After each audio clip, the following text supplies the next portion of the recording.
How to hold your abacus tool? Good. And how to hold your pencil? The tip of the pencil should face downwards. Yes. And clear the abacus now. Do it again. Clear the abacus. Do it again.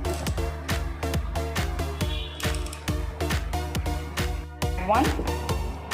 Add a 3. Add 5. Less 2. Add a 2. Less 5. Less 3.